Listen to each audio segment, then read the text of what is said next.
say a couple things very fast.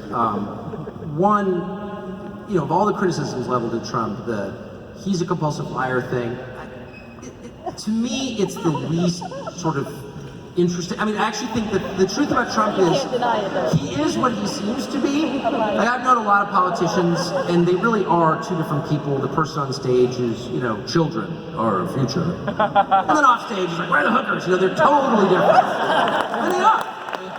And they are, almost all of them. Trump is kind of what we said we wanted. I mean, he really is. I've known him for 20 years, he's coming to the media. He's pretty much exactly the same in person. I don't think, I mean, maybe you say, well, he's one-dimensional, and okay, whatever, yeah, okay. But sort of if you watch one of his speeches, that's literally what he's like. There's no other agenda.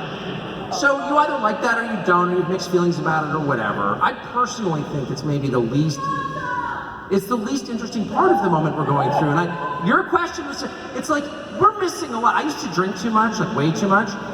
And every Sunday morning I'd wake up for a certain period of my life, and I would have no memory of what happened the night before, and so I'd have to go sort of through forensically with my wife, like, so we were at the restaurant, what happened then?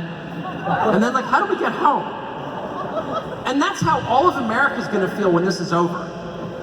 Do you know what I mean? It's like, the whole society's being transformed into sort of easy thing to do, and all the dumb cable chin tuggers do it. It's like, Trump, can you believe it? It's like, part of me's like, really, how outraged can you sustain this outrage like indefinitely before you die of a stroke? Maybe, we'll see.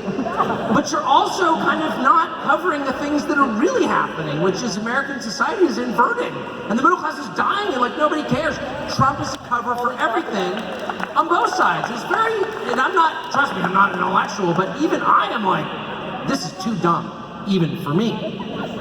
As for the money in politics thing, yeah, I mean, look, it's very frustrating to confront the truth, which is people who have more money and power have more influence in a system in which influence is supposed to be spread equally among everyone. So it's inherently anti-democratic. I just have been in DC for so long, and I've seen all these different schemes to get money out of politics, and I'm sort of temperamentally for all of them, I guess. But you bump up right away against this thing called speech. So can you really tell someone he's not allowed or she's not allowed to express political views during a certain period? It's like, actually you can't.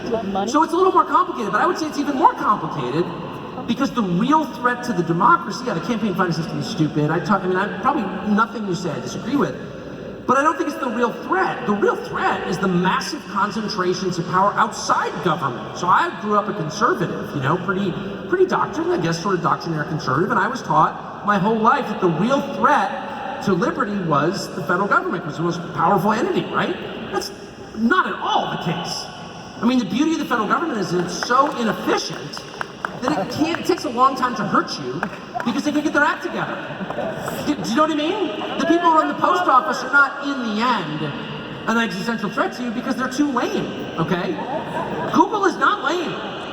Google's technology Google right now, for just give you one of 1,000 examples, has 20,000 engineers working just on its search feature.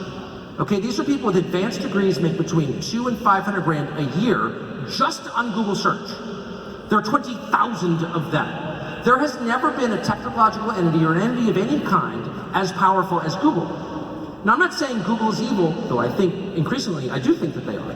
But even if they weren't, that is too much power in the hands of too few with no transparency whatsoever. At the heart of Google is the algorithm, and nobody knows what it is. You don't need to be Ray Bradbury to think through what might happen if they decided to subvert democracy or to re-rank search results. What effect would that have on voting patterns? You reach the conclusion very quickly, if you think about it, they'd be in control of your country. That is a huge threat to all of us. And it's not just Google, of course, it's many other tech platforms that basically control speech, in effect. And so in the face of this, you have Republicans are so easy to control. All you say is markets, and they're like, oh, I'm so sorry. Did I criticize the free market?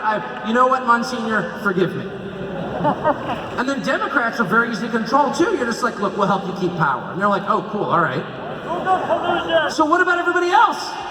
We stand on the brink of having a democracy that doesn't mean anything because in the end, our collective power as expressed in government has been totally outclassed by private power in the technology sector, and no one is saying anything.